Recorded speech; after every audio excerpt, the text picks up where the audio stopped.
Okay, Terra Firma at saka Index. So, makikita na natin no, kung anong kalibre itong Index, no? Isipin mo, 30 rebounds yung kanilang import na si Watkins, no? Maalala natin si Junmar, last conference, 30 rebounds. Malaking tulong yun para sa team. At saka, hindi eh. Nung talagang babantayan mo yung Watkins, it allows, kasi ido-double team yung Watkins eh. So, anong mangyayari? Open yung mga shooter na kagaya ni si Mirad. Open yung weak side rebounding para sa mga katulad ni si Mirad. Yun. Yung mga shooter nila na si Cyrus Torres, yung mga ganyan. I mean, 30 points, 60 points nang galing dun sa dalawang player na si Robert Bolick tsaka yung import nilang si Watkins.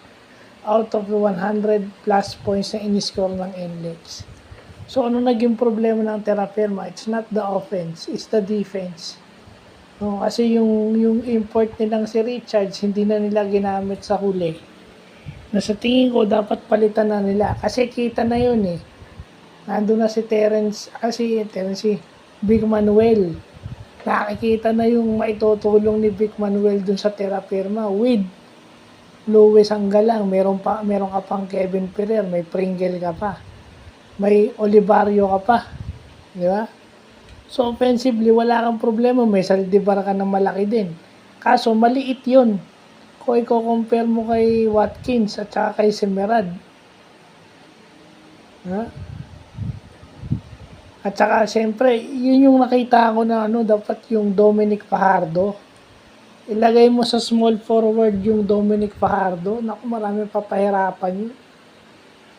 Kasi undersized power forward, diba? At hindi mo ilagay sa small forward at saka sa shooting guard. May shooting naman yun dahil dating 3x3 player yun. So kung ilalagay mo yung Dominic Fajardo on a 2 guard and a small forward, mismatch yun, parang Bongkinto yun. Kung sa Meralco, parang siya yung magiging Bongkinto. No?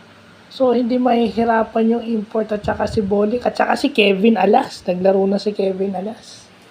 Diba? Yun yung babantayan mo, Kevin Alas at saka Bolick eh.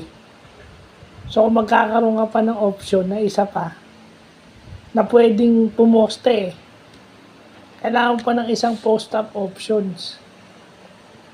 So, wala lang talagang panapat yung Terra Firma defensively, kaya nanalo, kaya tinambakan sila ng Index. Kasi kung hindi alley-oop, 3 points, 4 point shot. So, paano mo tatalunin yun? So, yun lang pa.